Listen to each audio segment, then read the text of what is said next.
Yo, what's going on, guys? Welcome back to Bullony Basketball. I am here today with my guy, special guest, Steph, also known as Trill Buckets. How's it going, my man?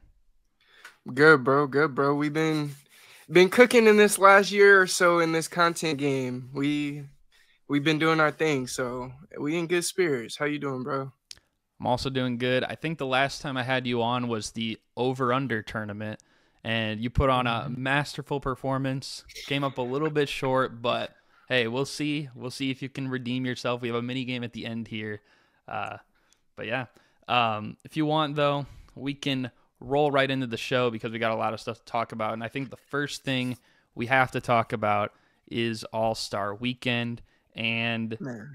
a lot of mixed reviews, especially I think around the dunk contest and the game itself.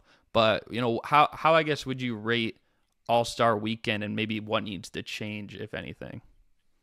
So it's crazy to think about, but this is probably the first All-Star Weekend that I watched from the beginning of the events, meaning the celebrity game, and even watching up until the All-Star game.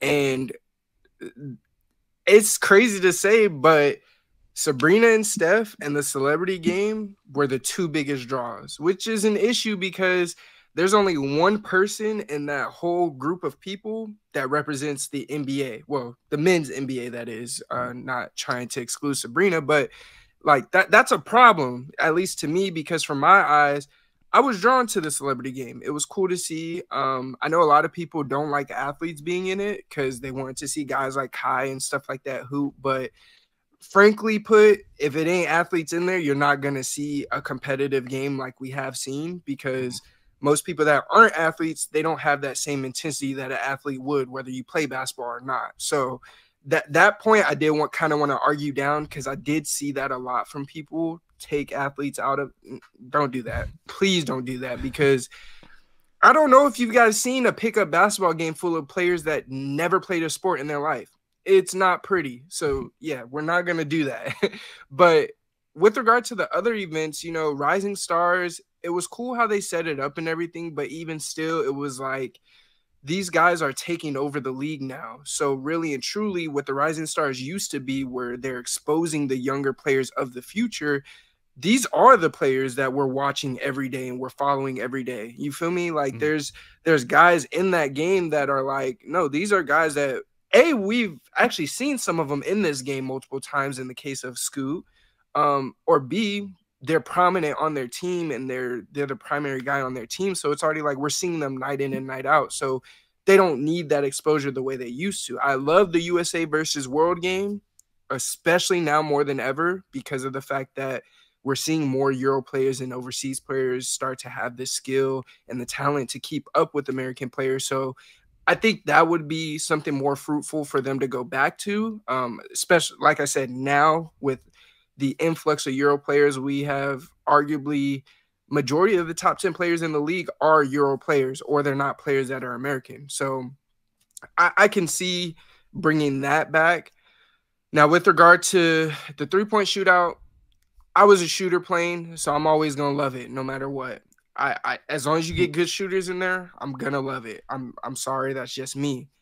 The dunk contest, though, that thing has been dead since Aaron Gordon and Zach LaVine stopped doing it. And it's not because of them. And I don't think it's because we saw dunks that we've never seen before. What I really think it is, one, players don't care. But the biggest part to it, I feel like this new NBA has that too cool for school kind of thing going that players in the past didn't have. Players in the past would just go play, compete. They love the game. They really put their all into it no matter what stage it was on, especially knowing that the fans are really begging. Like, they want this. They want to see this. So with that being said, for me, it comes to a point of, okay, how do we make this dunk contest more enjoyable, not only for the fans, but for the players? Now, the players, to make it more enjoyable for the fans, we need the showmanship that we used to get. When you do a Vince Carter dunk, I need to see you hop up and down 3 or 4 times because you knew you just shut down the arena with the dunk that you just did. When you do something that's magnificent and you want the crowd to see it as magnificent, you have to upsell that. And that's the one thing we haven't really seen since those Aaron Gordon and Zach LaVine dunk contests. If you start from there and go to now, you'll see that most of these dunks, after they dunk, it's not much. There's nothing to it. But when we saw Aaron Gordon dunk, we saw him getting hyped, doing this, like, yeah, keep it. We about to keep it live. We saw Zach LaVine getting lit after he did a ease bay from the free throw line. Like, it's not enough that he did an ease bay from the free throw line. It was the awe that everybody had after the fact, because yeah, it just happened. But how are we going to get excited to keep everybody on their feet? And that's one thing that I could corroborate with Kenny, because I did not corroborate anything he said that weekend besides this. It's the fact that if you're not excited, they won't be excited. So that part with the fans, I think that'll help.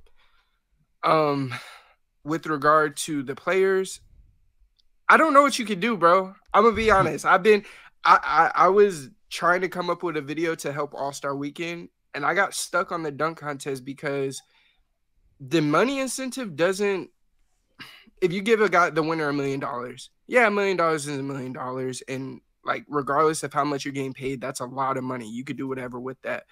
But at the end of the day, how is that incentivizing the best of the best to come compete? We haven't seen an all-star dunk competition since maybe Jordan. Because I don't like to, because people like to talk about how Kobe did it and Vince Carter did it and all these other guys, but people forget they did it their second, third year in the league. They didn't do it when they were already prominent stars in this league. They didn't do it when they were already figures, staple heads, household names in this league. So with that being said, you might need to bring more G League guys. Why do I say that? Majority of those guys in the G, those are guys we grew up watching. We saw their high school mixtapes. We saw their Ball is Life mixtapes. We know who they are, but a lot of those guys aren't in the actual NBA. Mac McClung is a guy that I watched religiously because I wanted to get bounced. There's other guys like that have had these high school mixtapes and such that you could bring them from the G, and I'm sure they're going to put on the type of performance that Mac McClung would put on, because not only do they get to showcase a certain level of talent to the world and possibly get on an NBA roster, but they're also on a national spotlight that they have not been on since those high school days. Mm-hmm. If you're telling me you don't think they're going to take advantage of that, I don't know. I don't want to take the conversation too much, but what do you think about the dunk contest? Yeah, I think that's a good point, what you said. Like, every single dunk that they did, like, it just didn't feel like it had that effect after the dunk. I mean, there was one time, like, I know this is the one that was mean the most, but Jaylen Brown did a dunk, and he jumped over Kai Cenat and then did this after the dunk. It's like, I'm confused what that even meant. like, was he trying to hide? Like, as in he was hiding from the boos or something from the crowd? I don't know. But it was crazy. That's what I thought was happening. But it's funny because when I saw that, I was like, "There's no way he was trying to do the like no look dunk," because bro did it after the ball hit the ground. And then the whole court turned to like the Celtics. Like, that's definitely not gonna go well with like an Eastern Conference rival. Like, they could play in the first round maybe on their court, bro. Yeah, like, come on. and that's another thing too. Like, it was a great idea. The LED like lights on the court was a great idea, but when things are actually happening, like, you can't have it on the court. You know, like I thought, like, you know, obviously I think when they were doing the introductions for the dunk contest, that was cool and everything like that.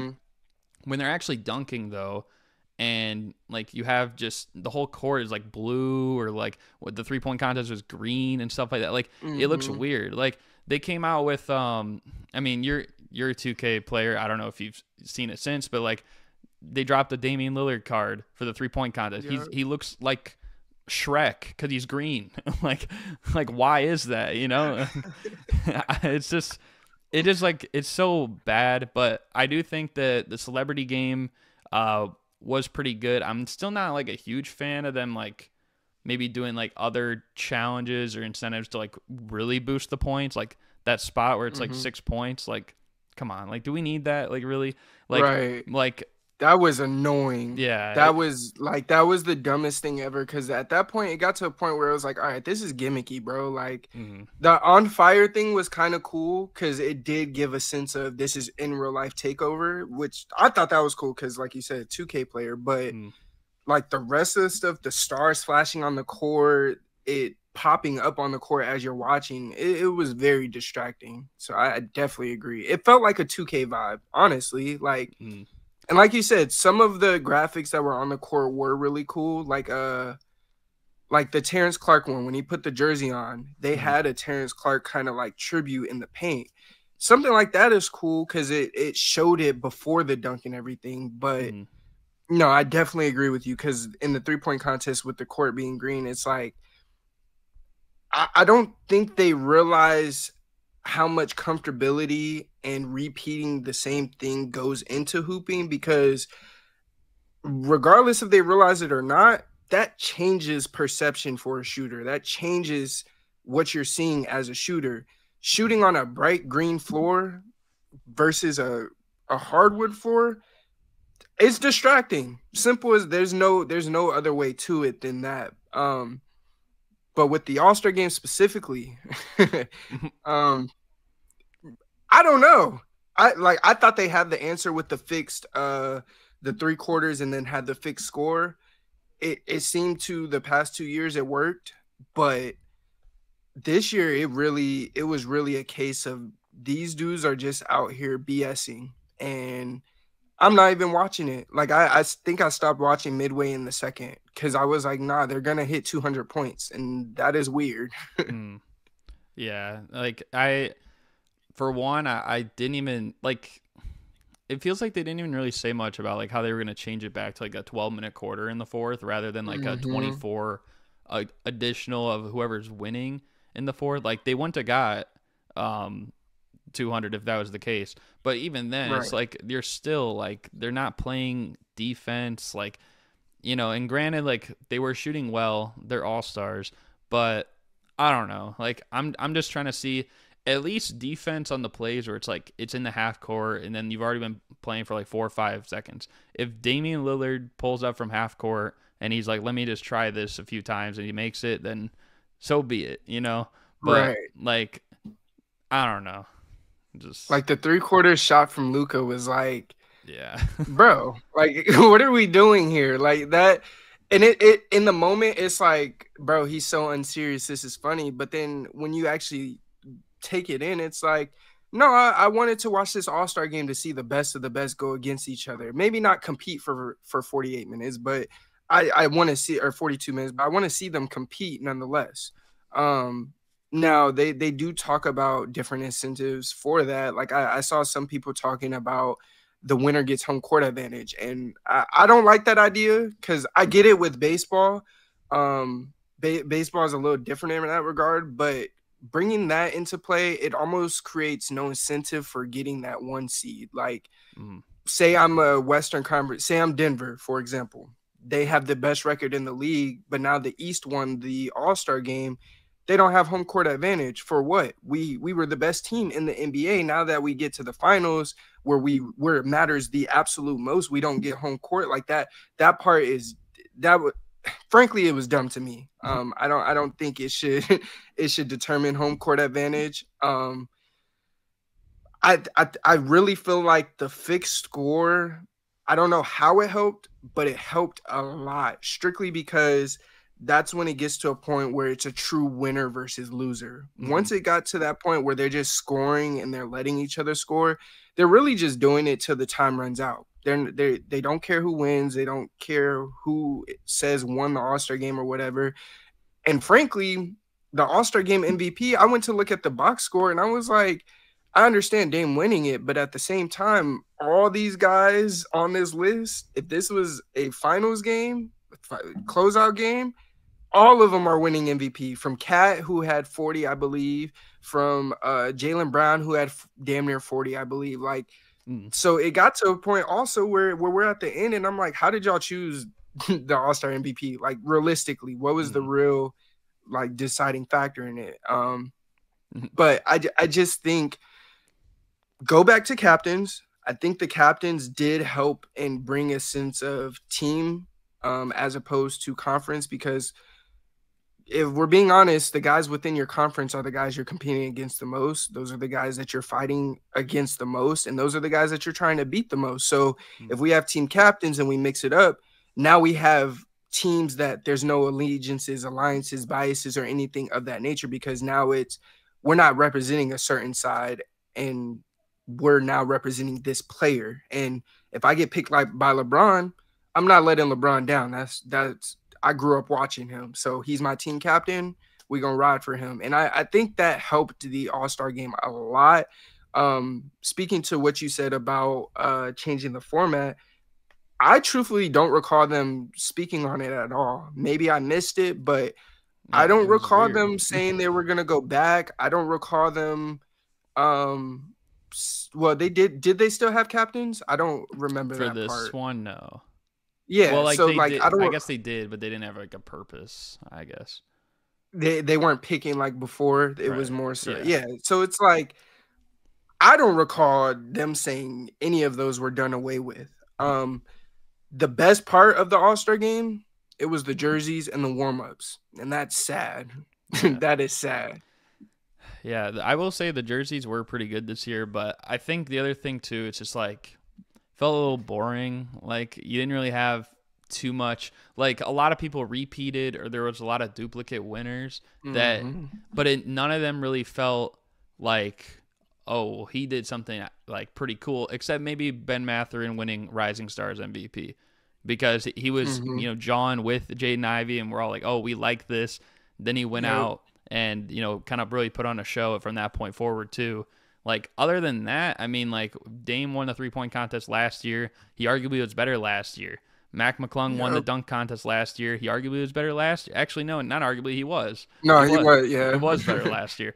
Now, I will say, that one dunk where he threw it to himself and caught it, that is an insane dunk. Like, I don't think people grab how insane that dunk really is. Like, to hang in the air like that, that might have been the best dunk of the two contests, but yeah, he was much better last year for sure. And no disrespect to Jaylen Brown, because I know people were saying you got to ban him from the contest now, but how did Jaylen Brown's first dunk get more points than that? I don't care that Mac McClung messed up the first time. Like, that's an insane dunk. Bro, when I was watching it, I was like, there's no way this dude got. That's another thing. The judges need to get some judges that are either guys like Gilbert Arenas or JJ. Well, I won't say JJ because he wasn't really a high flyer, so I won't do that. But everything would be Jason Richardson, just some guys that are more 2000s, 2010s guys. It's almost like the NBA forgets they're in their next era, and they invite. And I'm not mad at it, because obviously respect the pillars of basketball, but they invite the 80s, 90s players and stuff to judge. And it's like, we're in the 2020s now. You guys can get some of those 2010 guys, some of those early 2000 guys and stuff like that to come judge. And frankly, those guys more often than not show love to these newer guys anyway. So 9 times out of 10, they'll also add to the mystique of the dunk contest, because frankly, after Jaylen Brown got that score, I guarantee most people were like, oh, I'm good off this dunk contest. I'm not watching this no more. Or even that, with that, like, I know he's already said I'll never do the dunk contest again, but like, why not get like current players in it? Like, can Aaron Gordon judge? Can Zach LaVine judge? Ooh, Because smart. Like, these are maybe guys that never want to do it again, that are current or literally just retired, like you said. Like, I don't know. I feel like they would have the best idea for some of these modern dunks, And then, and I'm sorry, I don't want to drag this too long, but also if you really want to put on a show, go get past dunk contest champions and have them compete against each other. Go get Zach, Aaron Gordon, Mac McClung, and Obi Toppin. I guarantee, one, people will tune in, but two, I think all four of those guys will have more incentive to come do the dunk contest, because then they're like, oh no, I got other dunkers like me. Now we're about to really have a show because you got 4 high flyers that can do crazy dunks, and they're going to compete because none of them wants to be topped as the better dunker. I do think judges is a problem with the dunk contest, though, as well. But if you want, we can keep it pushing here, talk about the next topic, which is talking about the Brooklyn Nets firing their coach, Jacque Vaughn. I've been critical of Jacque Vaughn. I'm pretty sure you have as well. But just what are your thoughts on this news breaking? The Nets, they're in a weird space because if I'm not mistaken, he replaced Steve Nash like early November. Mm-hmm. It was very early in the season. Well, it was prior year, yeah. Yeah, not last year, but the year before. And I think they went on like a 11-2 or 12-1 run or something like that in December. That fooled a lot of Nets fans. It fooled them a lot. And I ain't gonna lie, it even fooled me for a little bit because I thought Jacque Vaughn was one of those guys that knew how to bring guys together and stuff. But lo and behold, it was Kyrie and KD being on the team that was essentially what made it go. Their lack of star power, it only magnified how bad of a coach he really is. If I recall, I think he first was an interim head coach for them in the bubble, and they did okay, but then they hired Steve Nash. Now, to me, there's a reason for that. So when they went ahead and hired him after firing Steve Nash, to me, it was a little bit weird because it was like, if you're going to do this, why didn't you hire him in the first place? Right. So with that being said, this last year or so, to me, has more so been what can Jacque Vaughn do? And being that this team hasn't seen any growth or any promise, I'll say, because even still, like with Mikal Bridges, he's been up and down a lot. So not seeing any real progression or anything, despite not having those superstars, I think that doomed him a lot. And then once you get into the more nuanced aspects of him coaching, Nets fans, you should be rejoicing. I'm not even gonna lie to you. Like he's one of those guys that when I'm watching a Nets game, I'm seriously sitting there like, what are they doing? Because this is a winnable game, and he doesn't seem to want to win every game. Didn't the Nets get fined not too long ago because he sat a bunch of players? Yeah, I think there was something like that, like where after the first quarter he benched like everyone, like Mikal, I think Cam Thomas was one of them, Claxton, all those guys. Yeah. And it was for vibes, strictly for vibes, like because it wasn't. It never seemed like it was gonna work, and it might have possibly worked had KD and Kyrie stayed. Because they did talk about him as one of the ultimate player coaches, and when you do have star talents like that, you do need those kind of guys that know how to manage those egos. But when you're a team that now those guys are gone and you're trying to build, I haven't seen the development from this team. Cam Thomas is Cam Thomas, but I haven't seen a growth in the areas where he needed to grow in. Mikal Bridges. Love Mikal. I raved about him when he went on that run offensively, and I haven't seen. Honestly, I'll be honest. He might be worse offensively from what I've seen. Now, granted, he gets more touches and stuff, so of course his numbers will stay relatively the same, if not better. But if you watch him, he looks lost sometimes, and when that's your main guy, that's an issue, and that's a coaching issue from my eyes, because he came from a place where he's I'd say third option, some nights second, but that was only if CP and D-Book were hurt, and if Ayton decided to not show up that night, which is every other night, so it happened often. But with that said, like Jacque Vaughn, you gotta start to see the progression into Mikal becoming a true number one.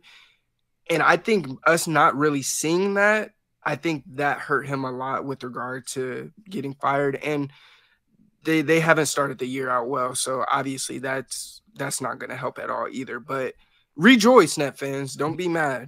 That is what I do have to say about that. Do not be mad because he was not the guy for your future. Yeah, I think when Mikal got traded there last year, I think there was kind of a bit of relief on the shoulders of maybe a lot of those guys and even Jacque Vaughn, because it's like, okay, now the attention is in Phoenix and Dallas because that's where their stars got traded, and nobody was really even considering the Nets like that. But now when you came into this season, there were still going to be expectations for the guys who played well last year, like notably Mikal Bridges and Cam Thomas, who had like 3 straight 40-point games last season. And then coming into this season, and the way Jacque Vaughn utilized them was just not it. And at some points it was like really frustrating because like he's not, it doesn't seem like he's a coach that's all about trying to win. And this is a team that you have their front office saying like, we want to build around Mikal this summer. So if that's the case and you're trying to put something together, like if they were just going to rebuild and they didn't really care about like Mikal Bridges, like they would have just sent him somewhere else. A lot of teams were calling about him, right? So like he would have been elsewhere by now. But I just think it didn't really make sense, and it kind of stinks because the coach is always the first to go, and of course, like you said, when KD and Kyrie were there with Jacque Vaughn at the start, like things were going good. Then one day Kyrie said, I still want to trade, and then he was gone. Durant was gone. And in a matter of like 10 days, they went from everything looking good to now like we're starting over. Right. But it makes me think like, I feel like if Steve Nash was with this group now with like a young team that, he could help like get behind a little bit. And I feel like these young guys would more so like maybe respect him a little bit. And like, I feel like he's a coach that would thrive in a younger, more like player oriented environment. Maybe he wasn't built to be the coach to lead an instant like championship or bust level team, which maybe Jacque Vaughn is, because this is a guy who's coached like for a while. Like he coached with the Magic and stuff like that. So I'm sure maybe he has more experience with that. But Steve Nash was kind of thrusted into the fire of like, oh, we better win a championship this year. And it's like you're asking a guy to do that who's never coached and never even won a championship in his career. Right. So like it's just like tough to say like, all right, now you need to do this. So I don't know, but I feel like now with given where the Nets are, like obviously they're not winning a championship this year or next year unless like the most colossal move happens of all time probably. But like that would be a good way to go like for the coach. And I think right now I think they're hiring like Kevin Ollie for at least the rest of the year or something. But not too sure about that. I know he's always been like in the coaching pool, but I guess we'll have to see where that goes. That's interesting. I don't, and to your point with Steve Nash, I kind of felt that same thing. Steve Nash seems like the kind of coach where he's more of a teacher. And when you get Kyrie, KD, and Harden, what are you teaching them at this point? Like they're already taught. You're not really right. So I definitely agree with that point. Hey man, maybe the Nets should have hired Monty and Steve Nash should have gone to Detroit, something like that. Maybe that would have worked out or something. But I think that's the biggest thing. Jacque Vaughn isn't he's not a teacher in that regard to teach them how to win. I think he's more of a leader of winners, if that makes sense. Not to say the Nets aren't winners, but I mean they're not. But just in a sense of just as a coach, you know what I mean? I think he'll get another shot, but I think it's more fruitful for him to go to a rebuilding team, or not rebuilding team, a already established team. Strictly because that player coach is needed for those teams. Like that's basically all they need, just a manager. But for the Nets going forward, I feel like they're one of those teams in purgatory now. Like I don't know where they're going. Like I understand they want to build around Mikal, and that's a great building piece. Don't get me wrong, especially with Clax. You got Cam Thomas, bona fide scorer. So you can really make some things move. But my biggest thing is everything we've seen from the Nets in the past 3 or 4 years or so.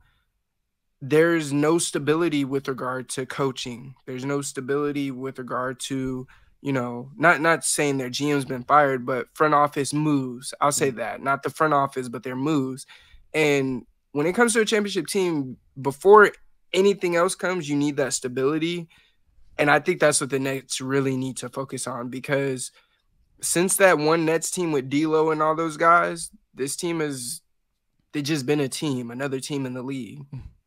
It's funny you said that. That's word for word what I said about my Bulls last week. I said they're just a team. But there's a couple of those in the league. Yeah, and they are. It's actually funny. I think I was checking the other day. The Nets and my Bulls were the only two teams to not have anybody represent at All-Star Weekend. Damn, the only two? Only two. Yep. Everyone else either a rising stars, an all-star. Damn. Yep. No, wait. Kobe didn't get in. Well, he's not a rising star anymore. He should have been in the 3-point contest, I think. But isn't he shooting like 40%, 42? Yeah. He's turned the corner this year. And you know how much I rave about like someone like Donovan Mitchell, but the 3-point contest this year, like Kobe White should have made it over Donovan Mitchell. Yeah. Right. And even maybe over like Trae Young, they're shooting around like 35, 36%. I know you're a big Trae Young guy, so I'll say I'm not a hold on. I'm not a big Trae Young guy, but when y'all say Hallie's better, we're gonna have some conversations. But I just think Kobe should have been in it. But at least for the Nets, like as long as Mikal can get used right by this next coaching staff with Kevin Ollie and stuff, like I think they'll be in a better place, but I just don't know where it's gonna go, so at all. And it's very hard to say it's gonna go up. That's what the issue really is, because with most teams, like we look at the Pistons, they're only going up. Like they have the talent, but they're very young. They're gonna get there. You don't have any sense of optimism with the Nets, and that's a problem. Yeah, they're trying to establish something. But if you want, we can move on, talk about an established team. They're not looking too hot so far this season, although they've looked a little better in recent weeks before All-Star break. The Golden State Warriors, and most notably, Klay Thompson. There was a report that the bidding wars for him this summer have started.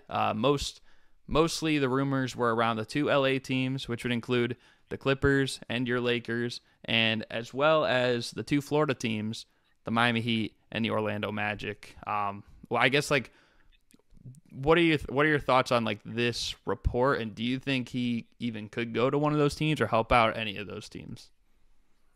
So with the report, I would say I kind of expected it, but I will say this as well. A lot of NBA culture now, and I'm a part of it too, so I'm not trying to say y'all, us, we. When a player starts to play bad, we start to cook up a lot of trade requests, trade rumors, and stuff like that. So with that being said, I understand he can help. He may be able to help the Clippers. You get a guy that's a steady shooter. I know he's been very down this year, but they would get a guy to help them in their championship aspirations. I even though it is for the summer, I would say right now the Clippers might be the team most prepared in the West for the playoffs, and that's not a slight on Denver. It's just the fact that Denver lost Bruce Brown and stuff like that. More equipped, personnel wise. It would be cool to see him in a Clipper jersey, because I think he could genuinely do some things for that team to help them. Now, the issue comes, he's coming off the bench. There's no question about that. You can't move Kawhi any further down. Power forward is the furthest he's going to go. If you move them up to where PG's the 2 and Kawhi's the 3, or Kawhi's the 4 and Klay's the 3, or reverse those two, either way, it wouldn't really mesh well, or at least in my eyes, it wouldn't really mesh too well. Orlando's a tough one, because when we talk, I'm going to mention the Lakers, but we're going to get back to that one. Orlando's a tough one, because if he goes to Orlando, I see him filling the Joe Ingles role, but his resume doesn't allow him to fill that Joe Ingles role, if that makes sense. Meaning he's been a number 2 on a championship dynasty. Joe Ingles has played that backseat to be a vet to the young guys and stuff like that.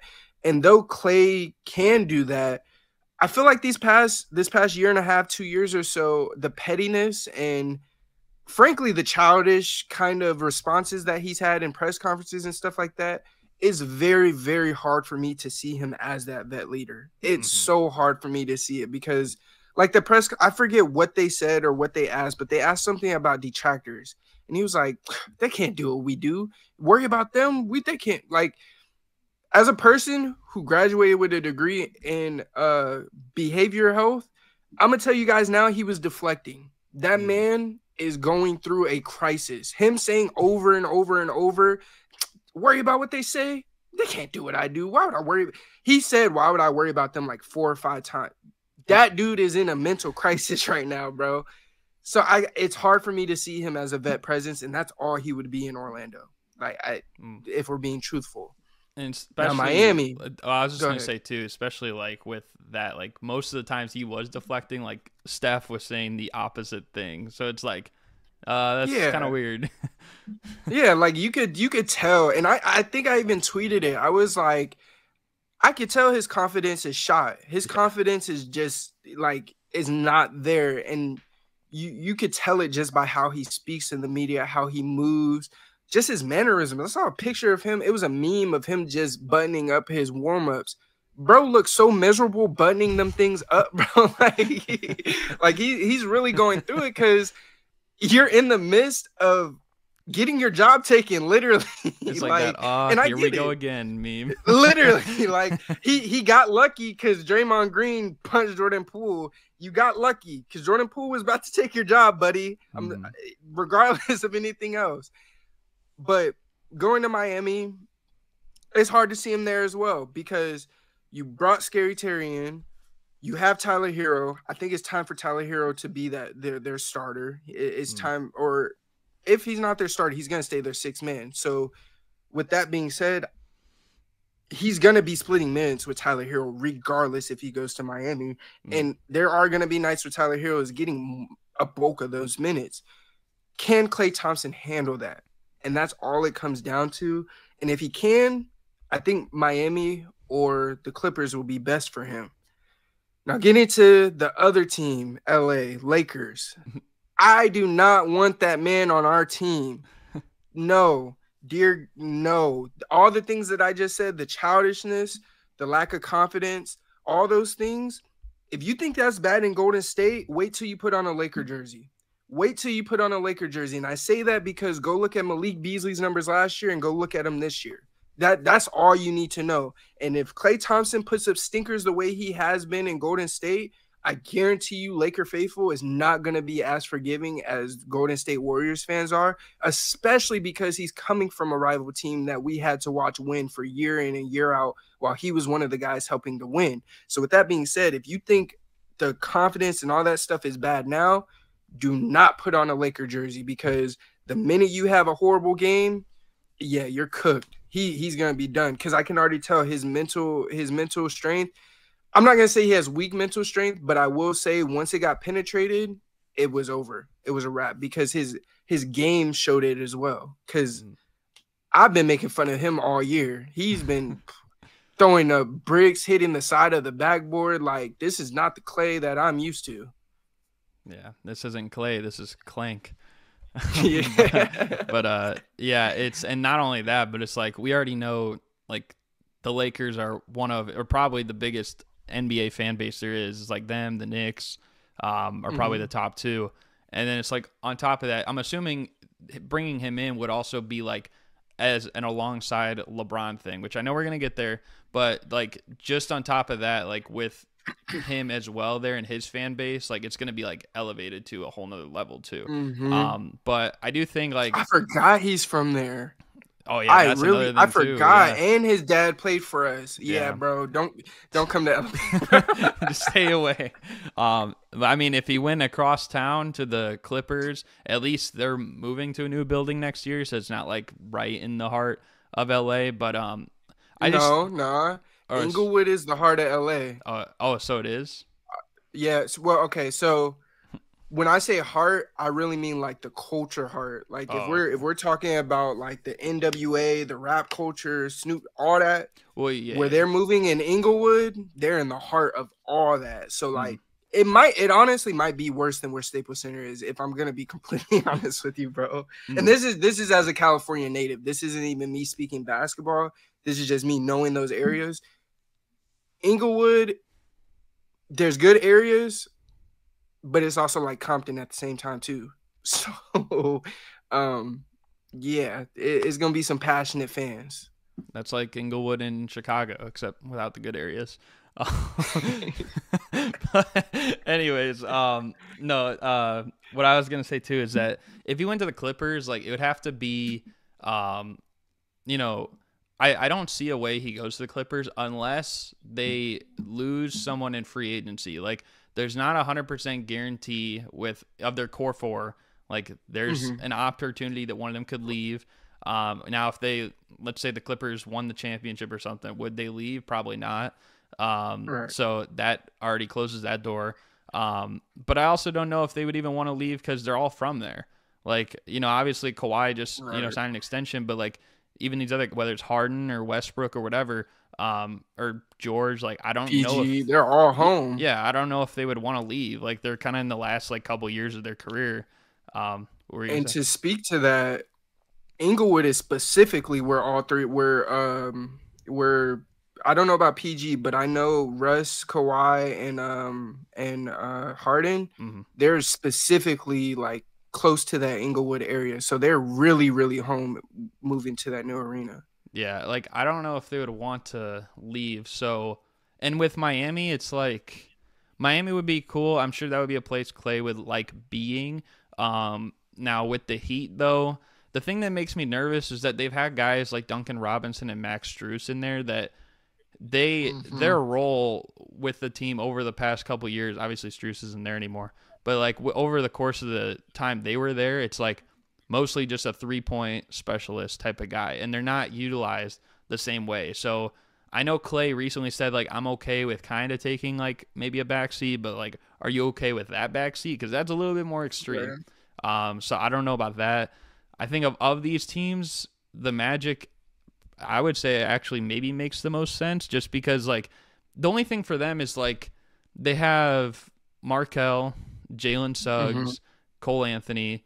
They just have like a lot of young guards. Like they're gonna have to decide between some of these guys as well if they want to make a move for Klay. And Klay, he probably could be like a third option on that team. Paolo, Franz, and him would probably be the main three scorers. And he could still kind of get like similar numbers to what he's getting, and he would also contribute to a young culture. He'd kind of have like that Paul Millsap in Denver influence maybe. But it's just a matter of if he's willing to do that. Maybe it would be a reality check. Sometimes it is, like when people leave to new places and they want to prove people wrong, but I just don't know. It's hard to say. The Magic are interesting because we had talked about it a lot during the summer, and we all talked about which point guard they're moving off of. And it's crazy because each guard that they have has made it hard to really make a decision. Markelle has come into his own. Jalen Suggs he's raised their defensive level, something crazy. Cole Anthony has gotten better than what he was, but like this team they make the decisions on the front office tough. But I could see that. I could see it, especially if they're looking to win starting next year, because truthfully, I think the Magic probably weren't expecting to be this good. I feel like they probably thought they were on the lower half of the standings, not the worst of the worst, but either knocking on play-in or being just outside. But the fact that they're winning more games, I think that could be a fruitful addition, because if you're trying to win, and especially in the East, shoot or shoot, you're going to need it, especially with the team that has guys like Markelle and stuff like that they've gotten better shooting, but they're not the best shooters. So, I mean, it would be interesting. I don't know if I could see him in a Magic jersey, though. It would look so weird. Yeah, it would look like the Celtic Shaq type of thing. Like, That and was so nasty. he would, I don't know if he'd be quite as bad as Celtic Shaq, unless like he would have to have like a. I hate to throw random strays, but like when Ty Lawson went to the Rockets, like and he completely Yeah. fell off a cliff, like something like that Mhm. would have to happen. But And I'm scared of that for him because I do feel like if he leaves, that might be a very real possibility, and then career pretty much done. yeah, but we can, if you want, let's I guess like circle back to your Lakers and talk about this topic that I know you're ultra excited to talk about. And you know, obviously LeBron was asked at All-Star Weekend about his thoughts on being a Laker moving forward, and he said that he loves being a Laker and he wants to be a Laker moving forward. Obviously, it all really depends, but seems like he loves being there in LA, and if he can be a Laker until his career ends, he will do whatever he can to make that possible. As a Laker fan, what are your thoughts here in this? I'm sick of the gimmicks. I'm so sick and tired of the gimmicks. Can we get back to basketball, Lakerland? That's all I ask. Can we get back to basketball? Because, and the whole reason I say that is because I know for certain if LeBron stays, the Lakers are moving heaven and earth to get Bronny on this team. And the part that frustrates me is that anytime the Lakers move for the benefit of LeBron, it hinders our future. And that's pretty much been the story for anywhere Bron's gone. Not that I'm not going to say causation is correlation and that LeBron is that, but there's a common denominator. And with that being said, I don't know if you guys remember, but I'm a Laker fan, not a LeBron fan. And with that being said, before LeBron got to us, it was some dark days in Laker land. And it was dark days because we're used to winning. I'm not gonna say we were, poverty and all that. I won't act like we're one of those teams that just hasn't won in years. But when you're accustomed to winning, that stretch, about 2016 to 2018, 2019, nasty basketball. We don't want that again. So with that being said, LeBron era, please hurry up and end. You brought us a ring, amazing. But from that ring forward, everything has felt gimmicky for our team. Nothing has felt like a basketball move.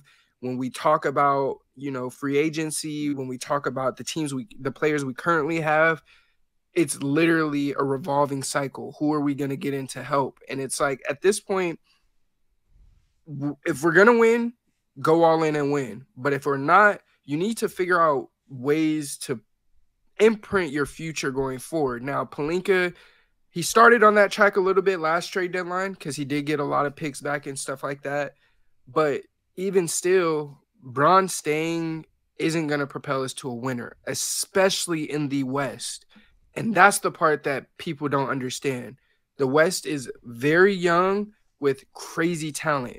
We still have to deal with SGA. We still have to deal with Luka. We still have to deal with Book. We still have to deal with the four-headed monster across the road in LA. We still there's so many teams in the West that it's at a point where yes, Bron is Bron, but I'd much rather have a conglomerate of very skilled players that are young, growing into. I want to see the Lakers be like the Thunder where they built their team from scratch. I want to see the Lakers be like the Suns where we saw them draft their cornerstone. He stayed there and they built around him as he's grown and developed. I want to see that. I've never seen that besides when we had Kobe.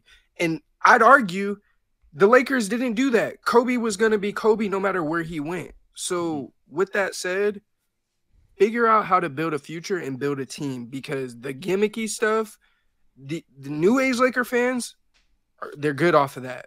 And I'm not even a new age Laker fan, and I'm good off of it. I'm so tired of it. I'm over it. I'm tired of the trade rumors every other month.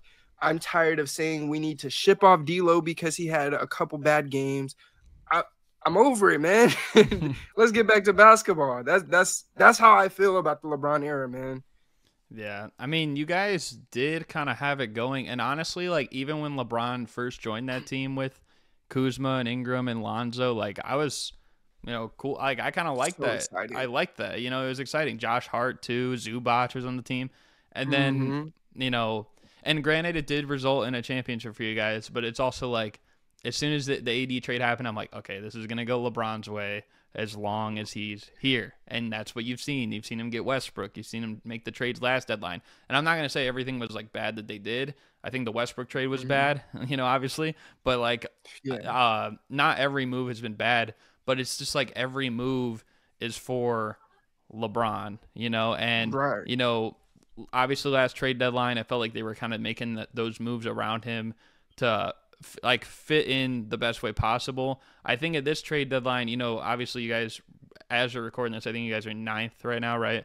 So, of course you could make some moves, and obviously like, oh, Austin Reeves and D'Lo, like let's get DeJounte Murray, let's get Zach LaVine.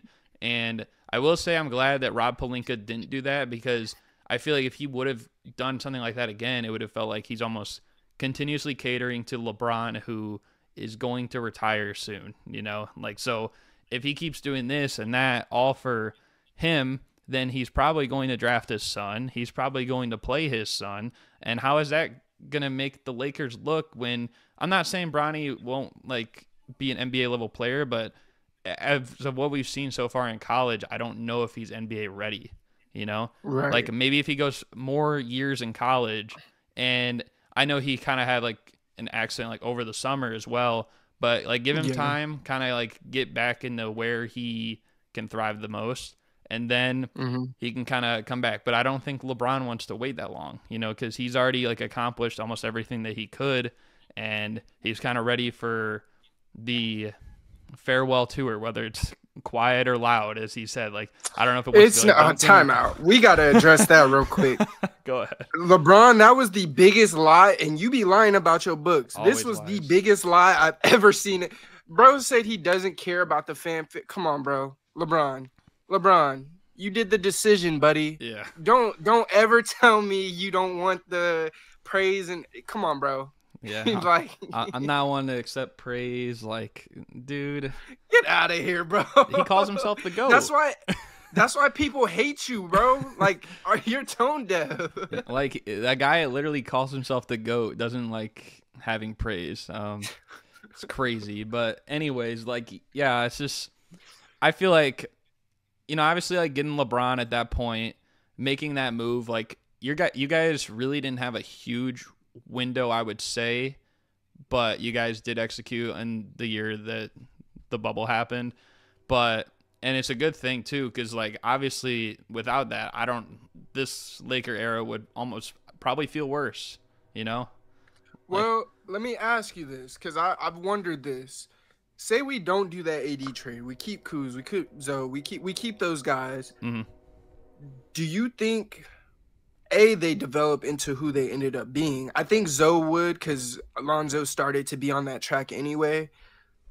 Same with Brandon Ingram. Well, did we Brandon Ingram? No, we did trade Brandon Ingram. So same with Brandon Ingram. I think he would have been on that track anyway. But do you think that in these last 2 years or so, keeping those guys as opposed to trading AD would have helped us more? And I say that because the main issue that we've seen mostly with us is that Bron is doing too much. We're always saying he's too old to have to be doing this. He should be second, third option.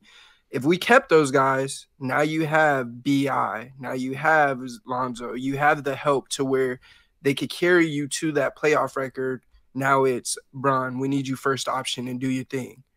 Because I felt like that could have worked out. And maybe hindsight's 2020, because we see now, well, not now this year, but in past years, AD has been hurt and stuff, and LeBron just hasn't had the help.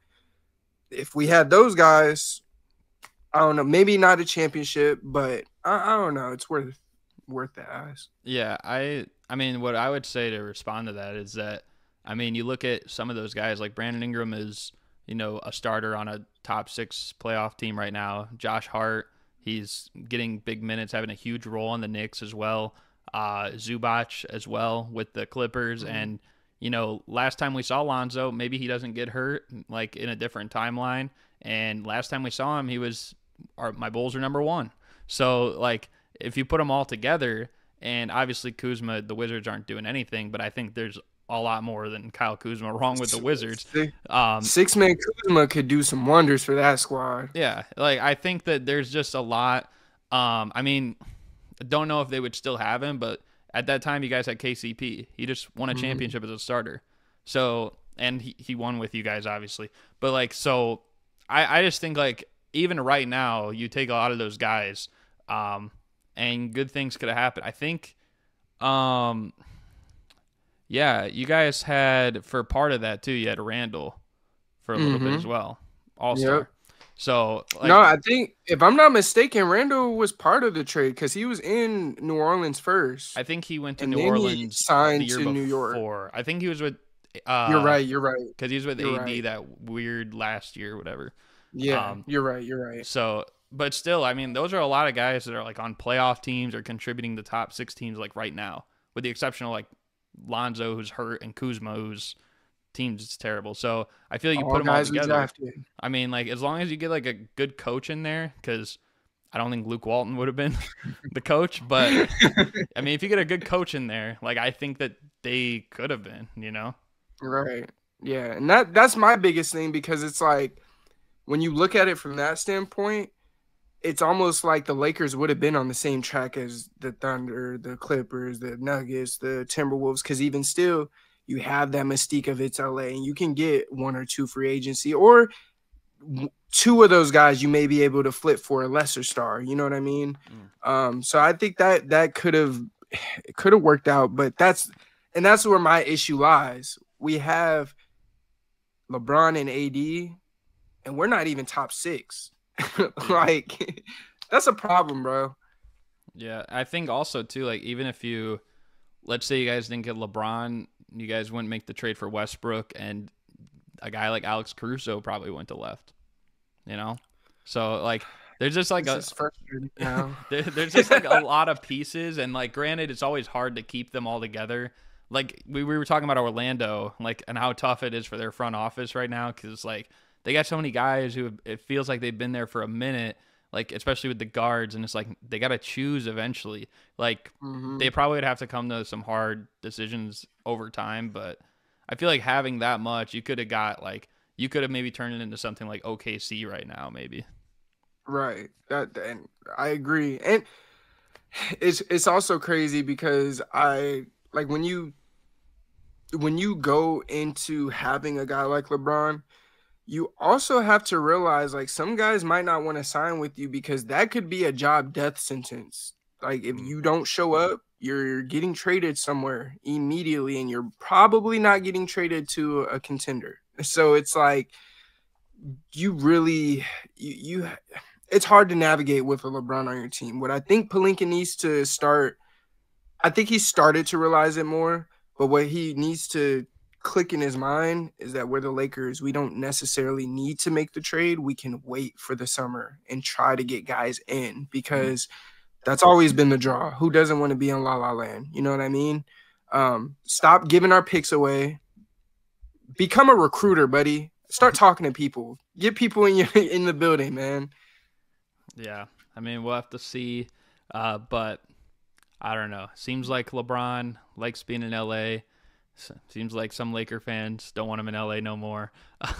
But yeah, if you want though, how about we talk about the Lakers' biggest rival, the Boston Celtics, who, you know, they've been playing well, currently the best record in basketball, and a report came out that they're filming a documentary on this season. It's supposed to be, I guess, like a similar feel to like The Last Dance, which I feel like that makes no sense, because they're all kind of young, you know. Like if this is The Last Dance, then it's sad because it was the first dance, really. Then, so but I don't know. It's just what are your thoughts on this documentary? And I guess like what will the documentary say in the end, do you think? My thoughts on it are, for what? Like, did you get a script that we didn't get that you're winning the title or something? Because for me, most basketball docs that I grew up watching, it ended in a title. I remember the Kobe Doing Work doc. I remember a couple Celtics docs. I remember there's been a couple of docs, and 9 times out of 10 it ends in a championship. So if they don't win, it's like, for what? It was just another season. What was the point? Mm. Maybe for Boston, it might feel like a last dance because they've been in the Eastern Conference Finals damn near every year since Jason Tatum has been there. But yeah, bro, you don't get a doc till you've actually shown something. At this point, answering your question as to what it's gonna say, what can it say? Like genuinely, what can it say? Jason Tatum hasn't had any significant change in his career, neither has Jaylen Brown. Y'all traded for Terry Rozier, or no, that was Miami. Excuse me, y'all. There's nobody on the. I'm trying to think. There's nothing on this team that tells me documentary that I should be like. What do you have that's gravitating people to you to watch this documentary? The Last Dance. It's The Last Dance. The Dream Team, the Redeem Team. We want to see how they interacted with each other. These were the stars that we grew up on. When we watch 30 for 30s, there's a message. There's something that tells us why this was a documentary. What was the time like during this instance that needed to be documented? And with the Celtics, yeah, they're a very good team, and yeah, they're probably the best team in the East in total, including head coaching and all that. But I'm not incentivized to watch this doc, and it's not because I'm a Lakers fan. It's for what? What is the point? Now, if you're telling me you're doing a doc on, you're just trying to expose what NBA life is like, cool. By all means, that's really dope because a lot of people don't get to see the day in and day out of one organization and how they move and stuff like that. Cool, but even still, do you need a whole documentary for that? Like, let's be real. So I don't understand where they're going. Maybe if I look into it a little bit more and see what their pitch for it was, I might understand. But as of right now, I genuinely don't get it. You don't have any pillars on your team that, like, I don't care about Al Horford. I promise I don't care. Kristaps Porzingis, he hasn't done anything for me to care. There's no point. That's all I like. I don't get it. Yeah, like I just think too, it's like, a movie or a documentary is like a movie, and with movies you need good entertainment. And so with this core, you've already heard, literally the other day they were saying it on TV about, I think on First Take, they were debating who's going to be the face of the league after LeBron and Curry and Durant and Kawhi and like all these guys are gone, right? And they're like, Tatum's boring. Like that's literally like what they said. They're like, yeah, Tatum's a little boring. And I mean, well, what about Jaylen Brown? The same Jaylen Brown who they booed him. They just booed him in the dunk contest. An All-Star finally did the dunk contest, first time forever, and he got booed, right? So like, just think about that. And like Drew Holiday, I know he's done great things for the community. He's a good guy, but he's not really a guy that like you would, I guess, like attract to, like, oh, he's doing something interesting. Or Kristaps Porzingis, same thing. Al Horford, same thing. Derek White. Literally all of them are boring, bro. Yeah, like they don't have that flair. Like when you watch The Last Dance, it's like, Jordan could come across the wrong way to some people, but to some people, they're either going to really like it or they're going to really hate it. And it's going to give them a reason to watch it. Like with the Celtics, it's like, they're just kind of there. Like they're cool, I guess. Like, respectfully, and honestly, this still might even be more entertaining to watch just because, like, it's his don't care attitude maybe speaks more volumes. But, like, if they made a documentary in the Nuggets from winning last year, like, maybe because Jokic is more like, I'd rather just go ride horses. Like, maybe, like, someone would be like, I want to see, like, what Jokic does in a day. But, like, I just feel like the Celtics don't have that. And it seems like that says nothing really about like how they are as a player and like if they can win a championship, whatever. But just in terms of a documentary, I feel like there needs to be something that's, I guess like worth like relating to or is interesting to watch. And unless there's like some behind the scenes version of some of these guys that we just aren't aware of, I just don't think they have that at all. Not in the slightest. And it's just even their coach is boring, bro. Like, Joe Mazzulla, when he talks, I'd be like, bro, like, shut up. Like, it makes me really want to roll my eyes sometimes because he tries to be so philosophical sometimes. And it's like, bro, like, cut the shit. Be a person for one. Like, you know what I mean?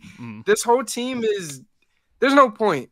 And then the other thing to it is the Celtics, I feel they don't have the same mystique that they had as the enemy, the bad guy. Growing up, I always felt that way towards the Celtics, and not just because the Lakers battles and stuff, but even seeing the Kevin McHale's of the world and stuff like that. Like, the Celtics always gave me a vibe of a F you, we don't care, we're gonna win and we're gonna go at you kind of vibe. Whereas these new Celtics, they don't have a true identity, so to speak. They're not a team that you could point to them and say they're good at or they're known for, etc., outside of basketball and stuff. Whereas you could do that with damn near every other team. You look at Ant with the Timberwolves, so marketable outside of basketball. They even talk about Cat for his voice and stuff like that. Like stuff like that. You got Denver with, like you said, with Jokic and his no care attitude. You even got Book and KD. People would love to hear from Book and KD, even if they're just talking basketball. Like, KD seems like a boring dude, but we love hoop. So if he's talking basketball and he's talking about his passion of basketball, we're gonna love that. But at least with those guys, I can find something I can figure out what's interesting with this team. And this is all while saying Jason Tatum's one of my favorite players in the league. There's nothing drawing me to this team. And even with them being a very good team in this league, watching them play, there's not a draw for me to watch them. And I love great basketball. I love great games. And I don't remember what game I was watching. They were playing a team at home on TNT. It was probably like 2 months ago, but it was a game where it was fairly close, but it was like, I'm not getting excited like I would with other games when it gets close. And I think that speaks to Boston, and I know we say it a lot on Twitter, but their aura, and the aura is a real thing. Like, not speaking about it in Twitter terms, but like the real meaning of aura. The Celtics don't have that same energy they used to have, and like even with the Nuggets last season, I felt that energy all year, even before they won the title. They had that championship presence. That, damn, we're playing the Nuggets tonight. There's gonna be a tough night kind of thing. Whereas with Boston, it's like, okay. Yeah, it's like, and with whether it's Tatum or just the team in general, like, I just feel like the Celtics are not polarizing enough. Like, you don't like them enough, or you don't dislike them enough if you're just like a random fan. Like, if you're a Boston Celtics fan, of course you're gonna root for your team. But like, if you're just like an average NBA fan, like you're even saying that, like, as a Laker fan, like, you would think like the natural Laker fan would be like, oh, I dislike Boston, like, they're terrible, but it would at least give you a reason to watch it. You know what I mean? Like, right. So I don't know. Like, I think it's just like there's like something missing there for a documentary. If they did something in the playoffs that was elite, like maybe came back down 3-0 like twice or something, then okay. But like, that also hasn't started yet. Maybe they're waiting in case it does. I don't know, but would it even be that impressive? Because they're the best record in the league. How should they be down 3-0? Right. Like, because really and truly, what happened to them last year was like, really, bro? Like, that could happen again. Now, I will say this. I can admit, if it's a documentary and you're filming it now, you are technically investing and hoping that there's a demand for it in the future. So I could give them some slack there, but like you said, that mystique is not there. It's ironic because when you said biggest rival, Lakers' biggest rival, like 10 years ago, I would have vehemently agreed with you, but I haven't felt that. To me, our rivals as of late, like, of course, my heart of hearts, I hate Boston with everything in me, but as of recently in like basketball today, to me, rivals is Denver, Golden State, and the Clippers. Those are the three teams that are rivals, because as of lately, we ain't been able to beat Denver. When we play Golden State, it's always a movie because it's Steph and LeBron. And the Clippers, of course, is battle for LA. So it's like, that goes into what you said about their mystique. I don't even feel them as a rival anymore. And that's not because they're the best team in the East and we're one of the middle line / worst teams in the West. it's strictly because people just don't see him. Like even New York, the Knicks have a bigger rivalry with the Nets than they do with Boston. Yeah. At least I feel, and that's telling. You're right. Like, yeah, I mean, I don't know. It's just like it's bad. Like, I feel like I don't even know who. Like, maybe Boston's biggest rival is like the Heat because they play like the most in recent years. But it's like, this just feels weird because like, aren't the Heat and like Knicks like that's from the '90s? Like, they're supposed to be rival. Like, it's like if you asked, Boston has rivals, but if you asked all their rivals, like, who is the biggest rival? I don't know if any of them would say Boston. It's like if someone said like, oh, he's my best friend. And then it's like, well, you ask your best friend, who's your best friend? Oh, it's this other guy. And it's not you. Yeah. And so like and so you're nobody's best friend, but like you're not even like your own best friend. Like it's something like that, if that makes sense. No, it makes total sense. And that I think that's exactly where it is, because even if you were to say, you know, Miami, I'd argue that Miami hates the Knicks way more than they hate Boston, because like it is what it is. And even still, like, you can't point to Philly, because Philly, like, I don't think they even care about Boston like that. Like, it's not a rivalry. Right. Like, it's just, you guys are just there, but it's like the can I get a hug dude at school. Bring it in, everyone. That's crazy. But yeah, I don't know. If you want, though, we can talk about the next topic. We can move on here. You know, a former, at one point, a Celtic, probably weren't his best days in the NBA, but he did play for them. So I guess that's the transition there. Stephon Marbury, you know, he said recently that he believes Shai Gilgeous-Alexander is already the greatest Canadian basketball player that there is. And, you know, I'll ask you first, do you think he is right or is he wrong? Now, it depends on his definition of it. So I think I'm going to have to break it down to what he could have meant. Because our first thought, it's like, no way, can't be. But if you look at the Canadian players in terms of skill, just basketball, no resume, anything like that, I can give it to him. But when we're talking about greatest basketball players, we include resumes. That it gets included. Mm-hmm. So with that being said, it can't be SGA for me. And it's not even Steve Nash. Jamal Murray would end up being the best Canadian if we're going by those two factors together, the skill and the resume. Jamal Murray got the ring, brought that back to Canada, and you know how high I am on Jamal Murray. Mm-hmm. But this isn't even biased. This is just a case of he has both of those things, where Steve Nash didn't have the ring. He had the body of work, but he didn't have the ring. SGA, he has the skill, the talent. He's that dude. But Jamal Murray has found the middle ground of both of those, and he has a true argument for that. Now, when we're talking on strictly a basketball landscape, hooper to hooper, me and you, SGA is #1 Canadian basketball player of all time, bro. That dude is so good at basketball. That dude is so nice. I don't care about the foul baiting. I'm one of those guys that says drawing fouls is a part of being a scorer, an elite scorer at that. So if we're talking about skill, no accolades, none of that, fine, you got it, SGA. But again, when we're talking about GOAT conversations, the resume comes into play no matter what. And the only person that has matched those two is Jamal Murray. And I got to give my guy some prop. It just is what it is. I respect that. I think Jamal Murray is definitely up there. And I would say, at least for me, even though I don't have him top, like, #1 spot, I would say he's at least top 3 already. And that's with, you know, him not really even, like, having, I guess, like, the regular season success. Like, obviously the playoffs, we know he elevates more than anybody else. Like, I think statistically is the biggest scoring jump, regular season to postseason, of anyone ever. But, you know, I think even with, you know, pairing that with the regular season that he hasn't maybe put together, he's still top 3. Like, imagine if he was like an all-star a couple years and all this other stuff. Right. Then it's like the accolades are going to really pile up. You know, I think SGA, though, I would say he's probably second, because like you said, like the foul baiting and stuff like that, yes, that is a a part of it, and it's like not awesome to watch really. It's unethical hoops. Yeah, I'm not gonna lie. it is unethical hoops.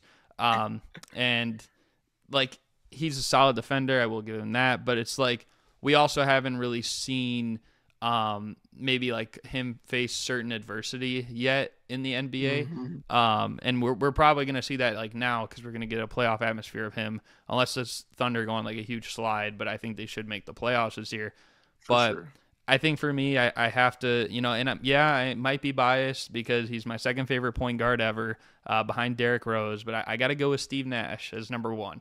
I think he might not be the defender that SGA was, but I think that as a playmaker, I think coming up big down the stretch, SGA has done that. Jamal Murray's done that. Steve Nash also did that back in the day.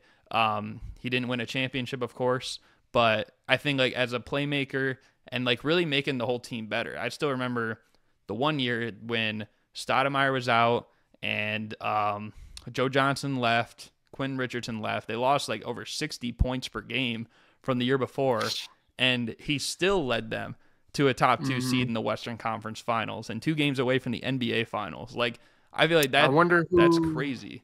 Oh, what were you gonna say? Sorry. Who did they play in that Western Conference Finals? They played the Mavs. Okay. That was it was Mavs Heat, like when D Wade won the Okay. Because that was the year after. No. You're talking about 06. I'm thinking of a different year. My bad. Wait, no. The Mavericks did sweep us that year, didn't they?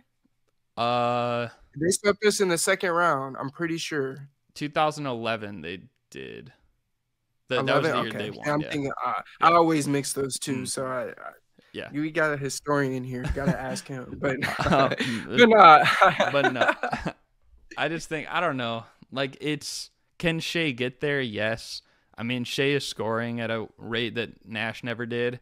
I also do think part of that is just because of the era. Like, I'm not going to say Nash would average like 31 points per game, but I think you would see his numbers replicate like what Tyrese Halliburton is doing today.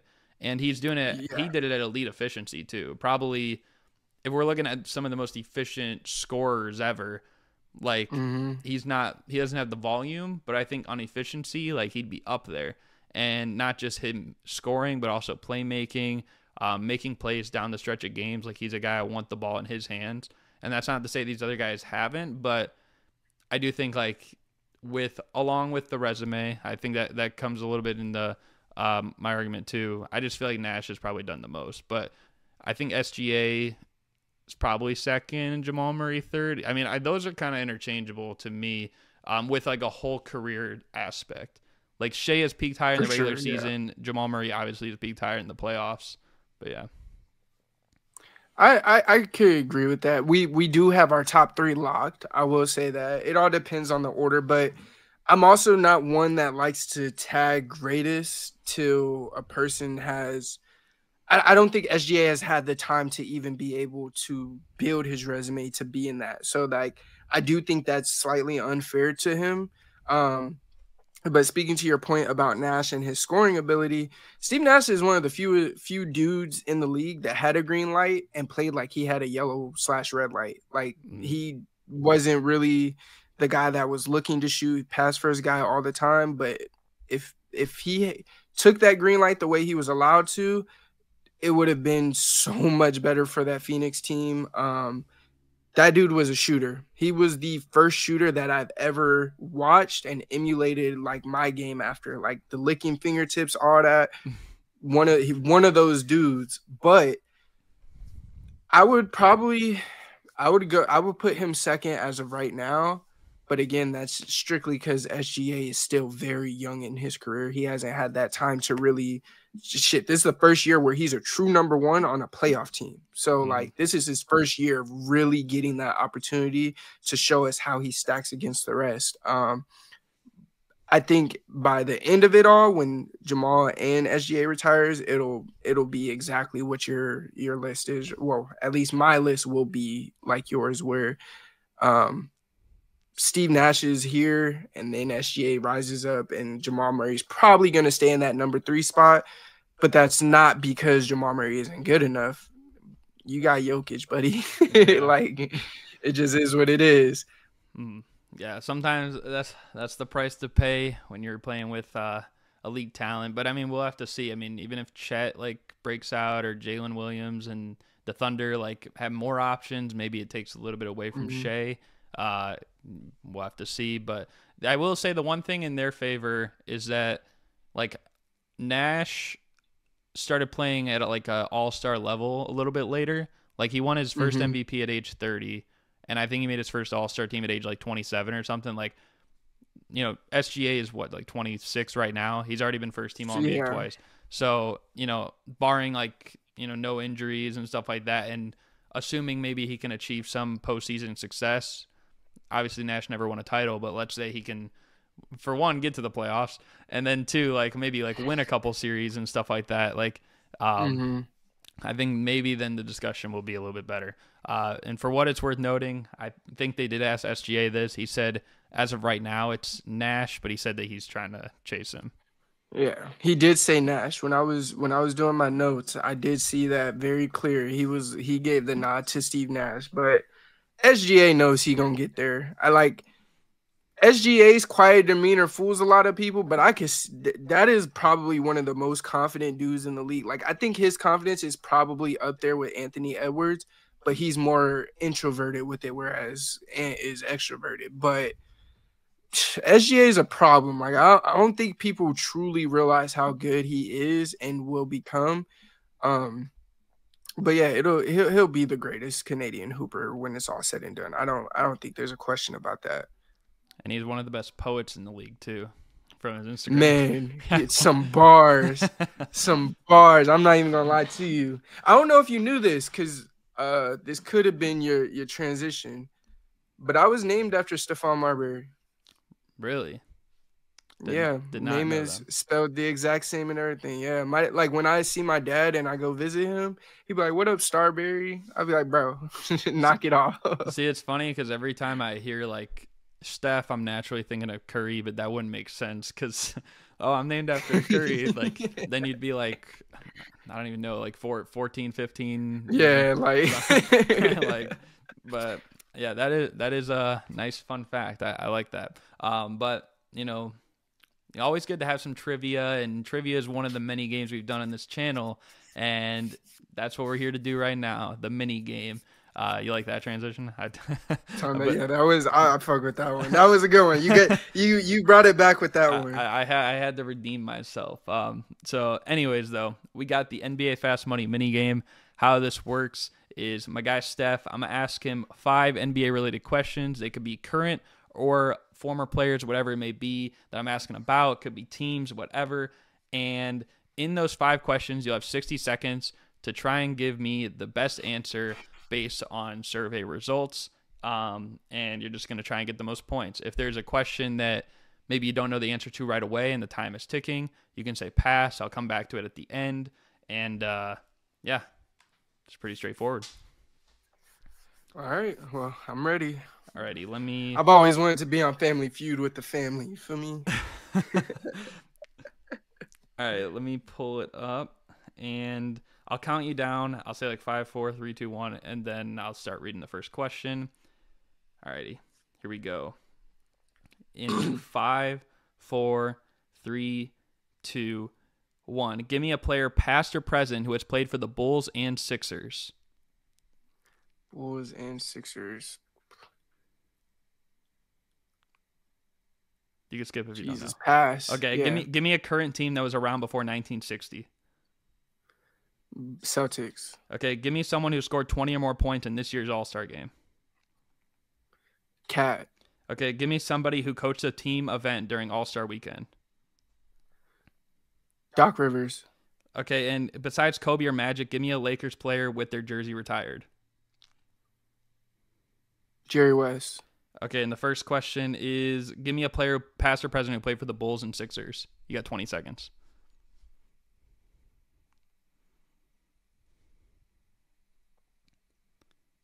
Jeez, bro, I'm not an East fan, so I'm really sitting here like, yo. You got 5 seconds. Drummond, okay. You got that just in time. Bro, I hate Eastern Conference questions because I've never been an Eastern Conference watcher. So Hey, you got it in time though. That's pretty good. I think only one person has ever not got it in time. But okay, so we'll see how you did. So the first question: give me a player, past or present, who has played for the Bulls and the Sixers. You said Andre Drummond. That did get you points. You got 5 points on that one. So Okay. not too bad. The number one answer, there was one current player that's kind of obvious, but he's not on either team right now, so I guess that's why it could have been tricky. Jimmy Butler. Oh man, that hurts. Yeah. The other ones were Elton Brand, Tony Kukoc, Okay. Kyle Korver, Tim Thomas, Thad Young, Drummond, which was tied with Vucevic, Pat Bev, and Andre Snowshione. See, some of those names, I was like, I'm not sure if he played for them, but I wasn't. I didn't know Tony Kukoc went to Philly though. Yeah. I mean, still, at least you got some points. Didn't walk away with zero Thanks. there. Okay, so the second question, give me a current team that was around before 1960. You said the Boston Celtics, and that one was a 20-pointer. Third answer on the board. Pretty good answer. Number one was the Knicks. They were number one. Lakers were number two. I'm a little surprised, actually. I thought the Celtics would be a little above them, but Celtics were up there at 3. The Warriors, the Sixers, the Pistons, Kings, and the Hawks. But some of those weren't under them the same name. ABA teams and stuff. Yeah. All the merger teams. All the mergers. But yeah, so you got 20 on that one. Third question, give me someone who scored 20 or more points in this year's NBA All-Star game. You said Cat. That was a really good answer because that was the number one answer with 28 points. Damn, that was number one? That was number one. He was the leading scorer. He had 50 in the game. Yeah, and that went to my point. I looked at the box score and I was like, how the hell did Dame win? I think he had like 32 in like the fourth quarter or something. Oh shit. Okay. Yeah, he just made sure to make a lasting impression. Yeah. That makes sense. Dame was number 2 as the MVP.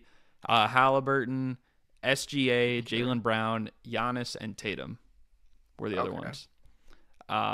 Okay. Good pool. Number 4. This is an interesting.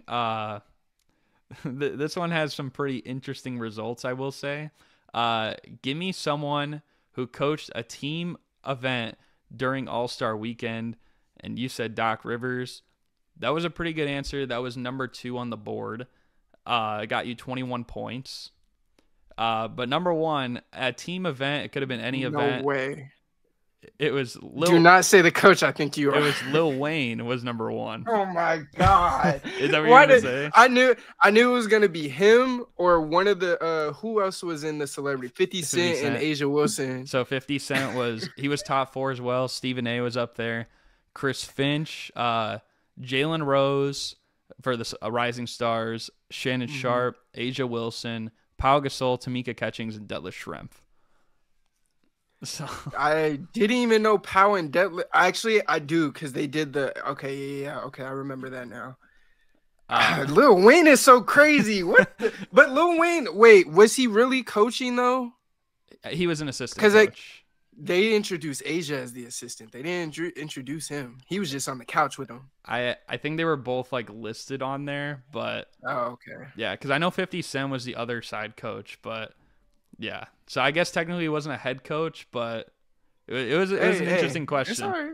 There probably that's a good question. There probably won't be another question that mixes Doc Rivers and 50 Cent and like, Lil Wayne in anything where Lil Wayne's topping that list. Yeah, it was kind of crazy. You did guess right though with the NBA base because Doc was the highest of the I guess like non-celebrity like based ones. So it's because he was confused while he was there too. We always confused. Yeah. But okay, so that was the fourth one. You got 74 points, and the fifth one, besides Kobe or Magic, give me a Lakers player with their jersey retired. You said the logo, Jerry West. That was a pretty good answer, and that got you 26 points. Number 1 on the board. Really? Number one. Wait. Is Shaq retired with us? Shaq is I don't. he was number 2 on the board. Okay, I thought he was gonna be number one. Truth be told. Yeah, I guess it was. I don't know. I could see it like either way, I guess. But Jerry West was 1, Shaq was 2, Kareem was 3, and then Elgin, Wilt, Mhm. Worthy, Mikan, Pau Gasol, Gail Goodrich, and Jamal Wilkes. George Mikan getting a jersey retired is so fucking gross, bro. That is so nasty. And I'm gonna always say that because when you have a layup drill named after you because you couldn't make layups, bro. Yeah.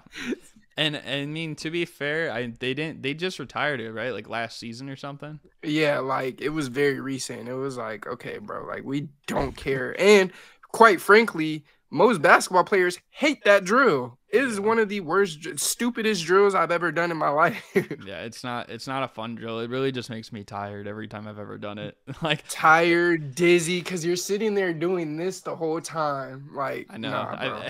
Every time I've done it, I think I've like almost fell into the side bleachers. Like after, like whoa.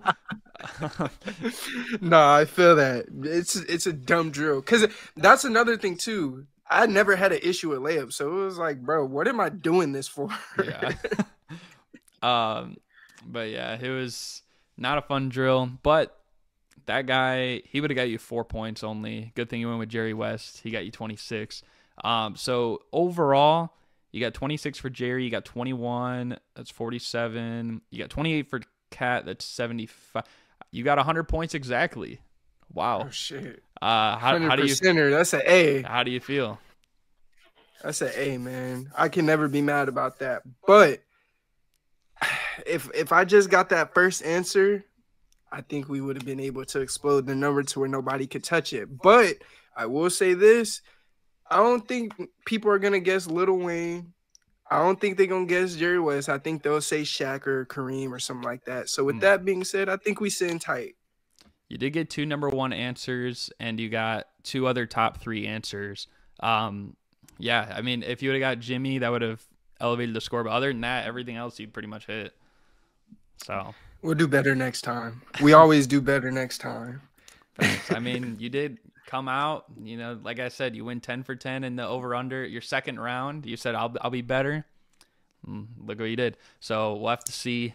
But overall, I think that's still a good performance. Not a whole lot of people have even crossed the 100-point barrier, so it's pretty good. But yeah, I thought it was a good mini game performance and a good episode all around. Hopefully you guys enjoyed. You got any other final thoughts before we close this thing out? If y'all made it this far into the video, like, comment, and subscribe. If you're new, if you're not new, welcome back to Garrett's channel, because I'm new here. I can't say welcome back to my channel. We appreciate having y'all here. This is my outro if y'all don't know. But I'm not going to say I'm out. Peace, because I'm going to let him sign off. But I appreciate you guys being here. Keep supporting. If you haven't subbed to Garrett, go ahead and do that now. Get him to 10K because he's almost there. And if you want to, you can sub to me. You can see right – or wait. Yes, sir. Yeah, right there. Yeah. Trill Buckets on YouTube. You already know what time it is. Great basketball talk.